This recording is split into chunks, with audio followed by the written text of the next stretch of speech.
Gini, kalau bicara tumor atau kanker, jadi sudah saya jelaskan di awal tadi bahwa sebenarnya tubuh kita itu bisa memperbaiki atau menghalangi gitu kan hal-hal yang bisa menyebabkan masalah di tubuh kita. Tapi apa kata kuncinya? Provide the right condition instruction.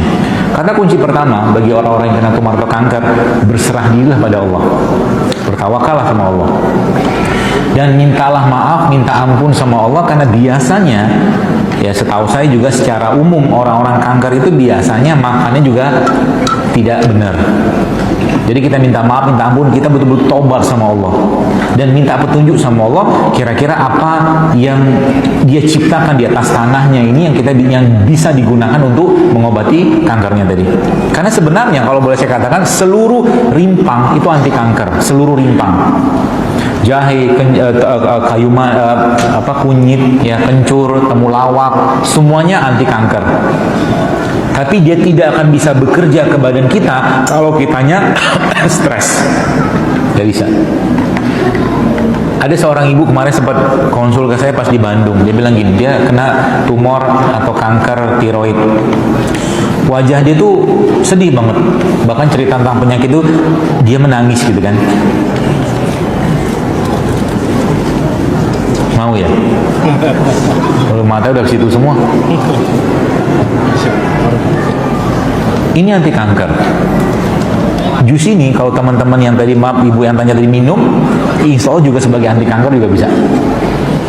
Kan dua. Jadi sebenarnya pengobatan kayak begitu tuh gampang. Ya, asal kitanya juga tenang gitu loh. Jadi cerita ke ibu tadi, saya balik dulu ya. Ibu tadi itu akhirnya saya bilang gini, Bu, tenang aja Bu. Dengan atau tanpa penyakit ini, ibu pasti mati, saya bilang. Betul nggak? Relatif sarkastik gitu kan kata-kata itu kan, kayaknya tuh sarkas banget gitu. Tapi kata-kata membuat dia akhirnya tersenyum. Bener juga sih ya. Terus kenapa sih harus susah hati? Mati-mati aja. Tapi kuncinya apa? Saya pernah tulis di feed juga, saya bilang life is too short to be unhappy. Hidup kita tuh terlalu singkat kalau nggak bahagia. Gitu loh. Ngapain susah hati? Toh juga mau sesehat apapun kita, mau tidak sesehat apapun kita, pasti mati gitu loh. Cuman kita mencari peluang di situ. Contoh mungkin ada orang bilang, orang yang nggak suka dengan apa yang sampaikan ini banyak juga, ngapain juga hidupnya, toh mati juga, benar. Tapi bagaimana dengan kayak begini, ibadah kita lebih baik, kan dapat pahala. Gitu loh maksudnya. Bagaimana dengan beginian kita bersyukur dengan Allah, dengan apa yang Allah ciptakan, kan dapat pahala kita. Gitu loh.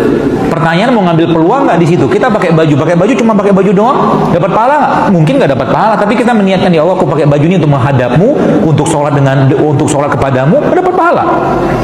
Sama juga dengan beginian, ya Allah, aku minum jus begini ini supaya badanku sehat dan bisa baca Quran lebih banyak, dapat pahala. Gitu maksudnya. Jadi jangan, kita tuh mencoba, kalau saya membahasakan tuh, cobalah untuk mencari peluang-peluang pahala di apapun yang kita kerjakan. Ya, minum madu, katakanlah dengan minum madu, ya Allah, semoga dengan minum madu ini saya bisa memberikan yang terbaik untuk istri saya, suami saya, dengan kesehatan saya, kan bisa juga pahala. Gitu ya. Nah, kembali ke kanker tadi. Jadi kondisi yang pertama kali harus diciptakan adalah ini dulu. Ini dibenerin. Sabar, tawakal, bertaubat sama Allah, bahagia aja. Sebab kebahagiaan itulah nanti akan memunculkan hormon-hormon yang bisa nanti pada akhirnya juga mengeliminir atau membuang kanker tadi. Ya, itu kata kunci pertama. Yang kata kunci kedua apa? Gennya kita bisa diperbaiki dengan cara apa? Dengan cara dikembalikan kepada ini. Ya, ini Instagram dua ginian. So selama 3 bulan, saran saya, ibu tadi yang bertanya, atau siapa yang bertanya ini, cobalah ganti sayuran dan buahnya dengan sayur atau buah organik. Organik itu maksudnya apa? Tidak kena pestisida gitu aja lah. Tanam sendiri itu organik nggak? Tanam sendiri itu organik. Gitu lah. Itu karena apa? Yang saya pahami, ada satu penelitian yang dilakukan, itu ternyata orang-orang yang kanker sekalipun ketika 3 bulan dia memperbaiki badannya dengan sayur dan buah organik, itu ternyata gennya bisa berubah, ekspresi gennya. Ya, kenapa? Karena mereka mengandung antioksidan. Dan selama 3 bulan itu, sekalian, bapak, ibu atau siapa yang penanya ini, jangan makan daging dulu. Ya, protein ini dapat dari mana? Tempe. Alpukat juga ada protein. Ya. Spesifik nggak apa yang saya sampaikan ini? Kenapa? Yang saya kerjakan bukan spesifik ngobatin apa yang kankernya, bukan. Kita mengembalikan keseimbangan badan gitu loh. Ya, tadi ada tempe, ada kurma, itu kan prebiotik, probiotik gitu-gitu. Ya, kalau yakin insya Allah akan baik. Kenapa? Karena dari pengalaman saya di jamaah online-nya saya, karena saya nggak praktek. Kenapa nggak praktek? Banyak pertimbangannya. Kalau begini kan 2 jam mungkin sebulan mungkin ada 500 orang di sini sekarang hadir. Kalau praktek 2 jam paling 10 orang. Ya, jadi saya mau menyerahkan ke teman-teman yang buka klinik nggak apa-apa. Kalau memang perlu intensi berobat, saya akan arahkan. Nah, jadi dari beberapa pengalaman saya di jemaah-jemaah ini pas lagi di kajian seperti ini, tuh ternyata ketika kita perbaiki pencernaan kita perbaiki dengan rimpang kayak begini, dengan sayur buah, itu ternyata efeknya luar biasa. Berat badan turun itu cuma efek kesekian saja. Hanya efek kesekian. Tapi yang jelas apa? The true health, true health is not the absence of disease. Kesehatan yang sejati itu bukan tidak ada penyakit. But the true health is the presence of vitality. Ya, true health itu kesehatan yang sejati itu kita mendapatkan vitalitas. Jadi makan sedikit tetap fit, makan banyak nggak fit. Jadi kita yang ngerti ngejasnya. Ya, makanya saya pribadi lebih seneng lapar daripada kenyang.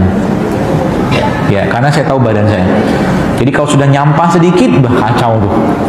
Ya, kadang-kadang sempat juga cheating, tapi lama-lama saya pikir ngapa juga cheating gitu loh. Mendingan saya makan sehat terus-menerus. Ya. Cheating itu kalau dalam bahasa saya apa? Kalau nggak santan itu bagi saya cheating. Santan dimasak ya. Itu cheating buat saya. Berat banget badan saya.